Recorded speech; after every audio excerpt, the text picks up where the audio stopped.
The evangelists recorded other Hebraic expressions that do not belong to the Hebrew of the Old Testament. Kingdom of heaven, Malhut Shamayim, cannot be found in a concordance of the Old Testament. It ranks among the fresh theological achievements contributed by Jewish sages during the post-biblical period. The concept first appeared in writing during the intertestamental period. In the book of Jubilees 12:19, where Abraham declared to God, "You and your kingdom I have chosen," we catch a glimpse of this concept early in its development. From the 1st century AD and onwards, the kingdom of heaven assumed a technical term-like status in two bodies of literature, the New Testament and rabbinic writings. Another post-biblical Hebrew expression preserved in the Greek of the Gospels is repentance, Teshuvah in Hebrew.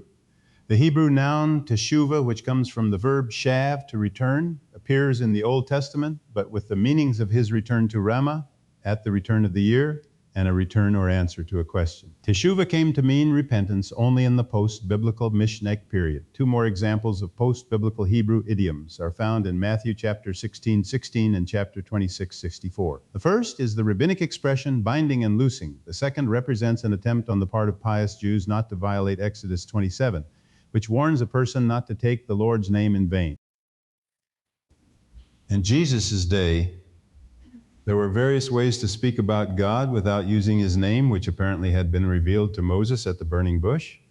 While being interrogated by the chief priests and their scribes, Jesus declared, "But from now on the Son of Man will be seated at the right hand of power." Here I have quoted a hybrid rendering of Matthew chapter 26:64 and Luke chapter 22:69. Jesus referred to God as Gevurah, power, as an allusion to Isaiah chapter 9:5.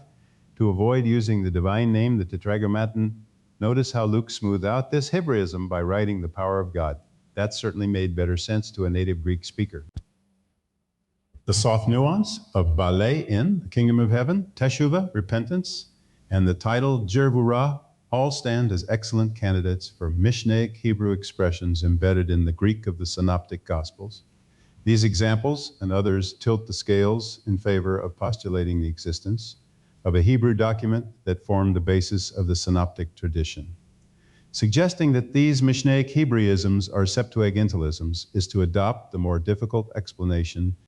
My friend George D. Kilpatrick, who teaches at Oxford, wrote a useful book called The Origins of the Gospel According to St. Matthew. In this book, he analyzed Matthew's Gospel and made some important points. However, one of his ideas was that the very distinctly Jewish passages in Matthew are a product of a Jewish Christian community late in the 1st century, which inserted materials into earlier texts to prove that Jesus was a good Jew.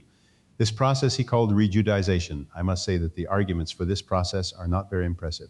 Happily, an interesting thing happened several years ago. I heard Professor Kilpatrick speak at the Hebrew University when he gave lectures on some of the terminology of the Gospels.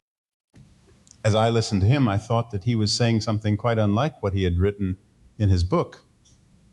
So I asked him afterwards if he had come to a different position. Yes, he said, I sometimes think I would like to write a new book on St. Matthew and call it St. Matthew Revisited. He was giving up his earlier theory of rejudaization. This same theory, however, still persists today. I want to emphasize that we have many, many Hebraic texts in the Gospels, and they are not just the so-called Jewish passages. Even in Luke's Gospel, the text is still highly Hebraic.